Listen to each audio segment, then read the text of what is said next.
நாய் கடித்தவுடன் என்ன செய்ய வேண்டும் தெரியுமா? பலரும் செய்யும் தவறு எங்கே கொண்டு போய் நிறுத்துது?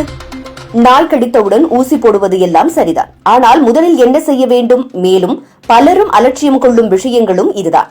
உண்மையில் இது வாழ்க்கை, மரணம் தீர்மானிக்கும் விஷயமாகும். சிறிய கடி அல்லது சுரண்டலும் ராபிஸ் நோயை ஏற்படுத்தக்கூடும் என்பதால் எச்சரிக்கையாக இருக்க வேண்டும். பொதுவாக மக்கள் வீட்டிலேயே வைத்தியத்தை செய்துவிட்டு விட்டுவிடுவது ஆபத்தானது.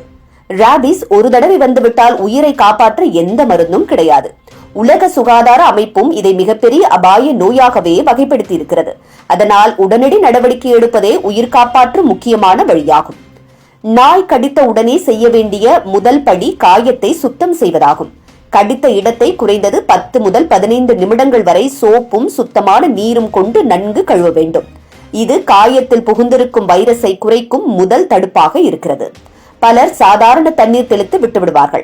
ஆனால் நன்றாக சோப்புடன் கழுவுவதால் நோய் பரவுவதை குறைக்க முடியும். இந்த ஒரு நடவடிக்கையாலேயே உயிர் காப்பாற்றும் சாத்தியம் அதிகரிக்கும். அதனால் அனைவரும் இதை தெரிந்து வைத்திருக்க வேண்டும். காயம் சுத்தம் செய்த பிறகு உடனடியாக அணுவிமுக்கி மருந்து, அதாவது காயத்தில் கிருமிகள் வளராமல் தடுக்க பயன்படும் மருந்து தடவ வேண்டும். பேட்டாட்டின் அல்லது டெட்டால் போன்ற மருந்துகளை காயத்தில் தடவுவது சிறந்தது. காயத்தை பிளாஸ்டர் போட்டு மூடக்கூடாது. காற்று புக வேண்டும் என்பதால் திறந்தவாறு வைக்க வேண்டும். பலர் சுத்தம் செய்துவிட்டு மூடி வைக்கிறார்கள். இது வைரஸ் வளர்ச்சிக்கு இடமாகிறது. அதனால் மருத்துவர் பரிந்துரைக்காத வரை காயத்தை மூட வேண்டாம். எவ்வளவு சிறிய காயமாகினும் அவசியமான முன்னெச்சரிக்கை இதுதான். மக்கள் இதனை தவறாமல் பின்பற்ற வேண்டும். சிறிய கடிதான் என்றாலும் மருத்துவரை உடனே அணுகுவது சிறந்தது. அரசு மருத்துவமனைகளில் ராபிஸ் தடுப்பூசிகள் இலவசமாக கிடைக்கின்றன.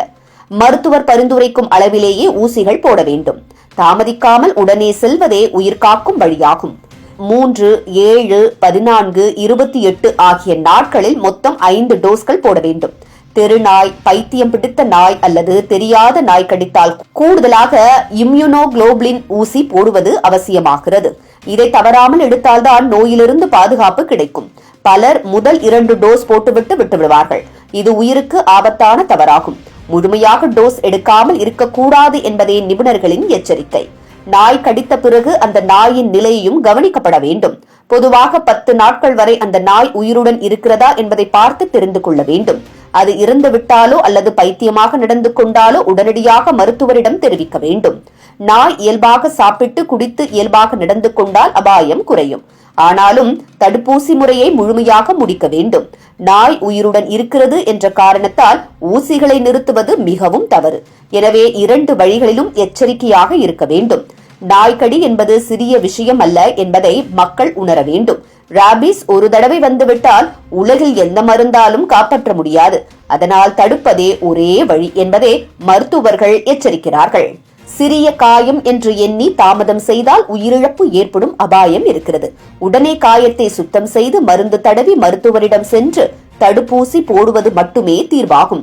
மக்கள் இதை புரிந்து கொண்டு அனைவருடனும் பகிர வேண்டும் என்ற ஒரு தகவல் கூட ஒருவரின் உயிரை காப்பாற்றும் என்பதே நிதர்சனமான உண்மை.